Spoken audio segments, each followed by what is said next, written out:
Hello everyone, today we're going to be talking about Sense, a cyberpunk ghost story. Initially, I have to be honest, I was not planning on buying this game. But then I saw some people on Twitter were getting angry about it because the protagonist has large breasts.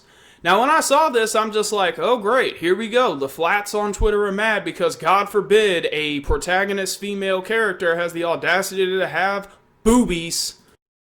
But much to my surprise, the developers actually decided instead of bending the knee to these people, they put their foot down and said, we will not change the artwork and we will not censor the game. As soon as I saw that, I turned around and said, shut up and take my money! Now, when I picked up this game, I was expecting some type of visual novel type of casual experience similar to perhaps Valhalla cyberpunk bartending action, but what I actually got was something entirely different. This game, contrary to what a lot of people would assume by the protagonist's appearance, is actually a horror game. It's a side-scroller horror game that heavily borrows from things like Clock Tower, Fatal Frame, and the original Silent Hill games, instead of being some kind of visual novel.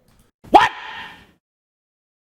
What the fuck? Now, I'm not gonna lie, I didn't have a problem with this because I hadn't played a proper horror game in quite some time. The last horror game I did play was Silent Hill 2, and before that I played Silent Hill 3.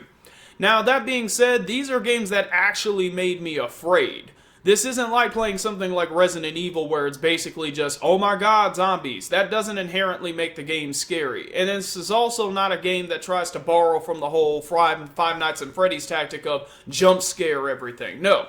It tries to borrow very heavily from what I like to call environmental pantophobia, which is to say, pantophobia is the fear of everything. And environmental pantophobia, by that I mean, it creates an atmosphere where you're never really certain if you're safe or not. You always have this constant looming fear that something's about to happen and you gotta be on edge at all times. So before we get into the full description of what's in the game, let's talk about just the story. Finish your story. I want to hear why she slapped him. This story starts off with your main character on her way to a date. And she goes to the bar, waiting for a date. He hasn't shown up yet, so she decides to fix her face up a little bit in the bathroom because her cybernetic eyes start to malfunction. Then when she comes out of the bathroom, for some reason she's in a totally different place. The entire building looks completely different and looks heavily dilapidated. And as she navigates, she starts to realize it's haunted by ghosts, some of which are very hostile. Eventually, she meets the ghost of a Taoist monk who is teaching her the way to exorcise demons. Apparently, there is a very powerful and sinister presence in this apartment building, and if you do not exorcise this demon, not only will all of the spirits there be in forever torment, but you will also die and join those spirits.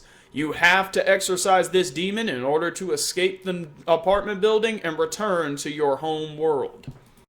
The majority of this gameplay is going to be about puzzle solving. You're going to need to go through the apartment floor by floor and locate specific items and figure out how to combine them. Occasionally there will be cryptic messages hidden in journal entries and puzzles that you will have to solve in order to get further and further in.